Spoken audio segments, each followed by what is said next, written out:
Hey, how you doing? Holy Holler.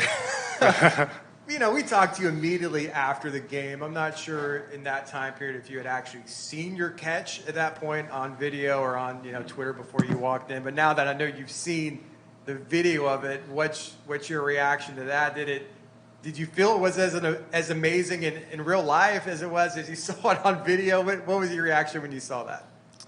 Yeah, I mean, when at the time, I guess it really hadn't set in kind of the gravity of what happened in terms of making a big catch to win. But I don't know. It didn't. It honestly didn't feel as hard at the time because I feel like Mikey's ball was so good that it kind of just stuck in my hand when I caught it and then got the foot in. But I mean, it was an amazing play, and I'm so glad that I made it. You know what I mean? Just win the game. Was that a joke you tweeted, being left-handed? Oh no, I'm So left-handed. how hard was it to make that with your right hand? I mean, I write with my right hand, but everything athletically, I do with my left. So I don't know if maybe in elementary school I was taught with my right instead of my left because I just saw everyone else doing it with their right hand. But my handwriting's pretty bad, so that's probably maybe I am just all left-handed.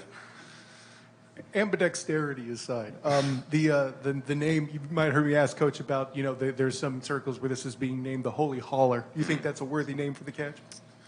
Yeah, I mean, I think it was a really good catch. I think that something that's not getting enough credit, though, is just the whole drive. I mean, Javon's catch was phenomenal, and I think that should have been a SportsCenter top 10 play in itself. And without that play and without, the whole offense coming together on that final drive, that whole play doesn't even happen. So I was going to follow up asking that. Yeah. You see that catch, did that kind of set the table for that final moment, for lack of a better way to put it? Yeah, I'd run an out route, and I kind of saw Mikey scramble. I saw him throw it up, and I saw Javon just beaming for the ball, going out and making that outstretched play. And I think moments like that is when you really see that, our offense, whatever it takes to win, we're going to pour our heart and soul out on the field and do whatever we can do to win. To that point, Coach has talked about John Rice has been battling something or other for weeks now. What inspiration, motivation do you see from him in his work ethic? Yeah, I mean, he's a dog. He comes out every single day, practices hardest, even if he's not feeling good. You wouldn't even know if you didn't know he wasn't feeling well. And even on the sideline, when he wasn't going in the second half, he was still being a leader on the sideline, picking guys up if they made a mistake, whatever it would be. He's a great leader, whether he's playing or he's on the sideline supporting guys. You've seen prior teams, win a championship here, 17, 18. It's been a little while since you guys have done it, but how important is that to you as a player to go out with a championship? Yeah, in 2018, I was a part of the team. I was a scout guy, and we went on to go and then play in the Fiesta Bowl against LSU. And now, as an older guy, as a guy that's starting to contribute on the field, I think that just our whole team, we want to leave a stamp on our legacy in UCF history, and this is a moment that we can seize and we can really put our stamp on it. What does it mean to you to have that moment, that game-winning touchdown, to send your team to the conference championship after being here for so long? What does that moment mean to you? Yeah, it's definitely an extreme blessing from God, and I think that instead of just thinking about the play, you just think about the whole journey that you've had up to this point in terms of walking on, gaining, working your way up the depth chart, suffering injuries, and then finally earning a scholarship and then earning time on the field. I think that for me, it's more about the journey, less about the actual play itself. Yeah, UCS moving to the Big 12 and USF staying in the American, and I know there's some scheduling issues, but is that a series? Would you, as a player and future alumni, do you think the war on I-4 should continue? I think the war on I-4 is extremely special. I think that we have a lot of teams that we have a little bit of a rivalry with. So even if the war on I-4 doesn't continue, I think that we're going to have some heated rivalries to go on for the rest of the season that we do have as well. Can you tell us about the immediate reaction when you picked up your cell phone on Saturday night? Oh yeah, my phone was blown up. It was funny. I had gotten some texts from people that I hadn't heard from in a while, which is kind of funny. But I mean, just a lot of support, and I really appreciate all the messages and just all the Night Nations, just energy and just the support for our whole team after we won that game. And then you touched on your journey a little bit. For those that don't know it, can you kind of expand on kind of what it's taken to get to this point in your career? Yeah, so I came in the 2018 season, walk on, probably the eighth string tight end.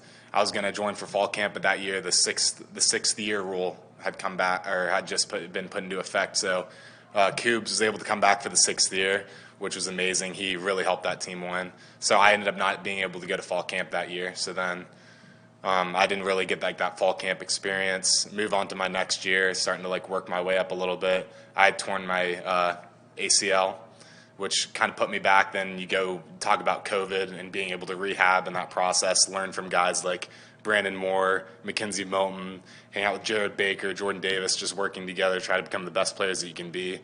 Then playing after that season in the COVID year where I don't know if we had 8 or 9 games, but that's where I first kind of started playing a little bit. And then the whole coaching staff left, which as a walk-on can be a very scary thing.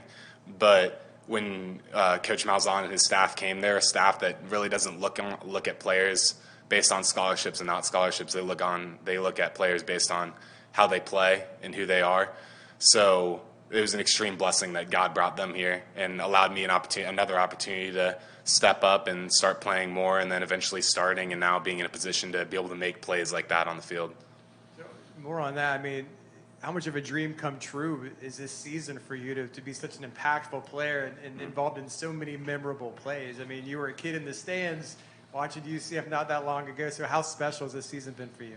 Yeah, I mean, it's a dream. It's dreams coming true, you know what I mean? I mean, Orlando, they talk about dreams coming true at Disney World, but I mean, UCF dreams come true. And I think that as a player, when you come here, you're put on a big stage. You have a lot of opportunities to make big plays and make your dreams come true in terms of your career in college football, and then even trying to expand to beyond that, because you've seen a lot of guys then go on to the NFL as well.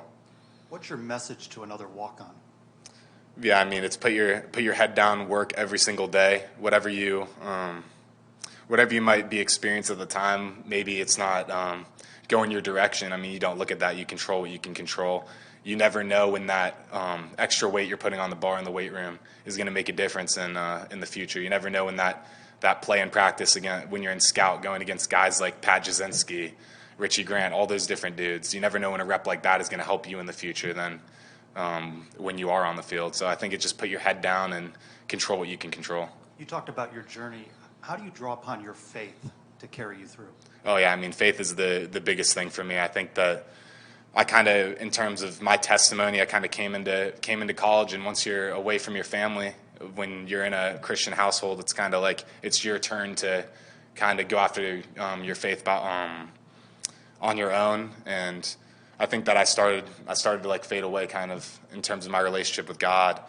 And my sophomore year, something like a torn ACL could be the worst thing for anyone in the world. And at the time, that's how I took it. I was kind of angry with God, like, God, why would you do something like this to me? Why me? What have I done to deserve this? But now I'm able to look back with it in perspective, now that I've put my trust back in God and knowing that his plan is absolute and he is sovereign. And at the end of the day, I mean, he's going to do what's best for you. You might not think it's best for you, but it is. And that torn ACL to this day, I would say, is the greatest thing that he's ever done for me, because it showed me how strong I am as a person when I put my strength in him, and how much he truly means to me, and how much a relationship with him is worth. It's worth just immeasurable. It's immeasurable how much a relationship with him is worth.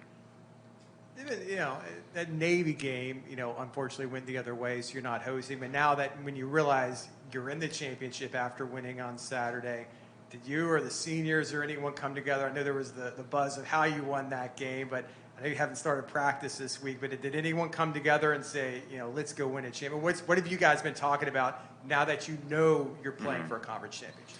Yeah, right after the win, we're holding up the War on I-4 trophy, let's go. Probably 5 minutes later, Sam brings us up and is like, guys, mission's not done yet. We got a championship next week. We got to play Tulane. They're a great team, and we really got to have all hands on deck, and it's time to win a championship right here and put a stamp on all of our legacies at UCF. Talk about Tulane, just how difficult a challenge they present. Yeah, their defense is extremely physical. They're very disciplined, very talented. For offensively, I mean, we have to come out there and kind of hit them first, be very physical. Defensively, that running back is phenomenal. Spears, I think, is his name. That dude's a stud. I was kind of watching a little bit of the Cincinnati-Tulane game. He was going off, so definitely tackling him is going to be important in limiting what he can do. Appreciate it. Thank you, Alec. Yeah.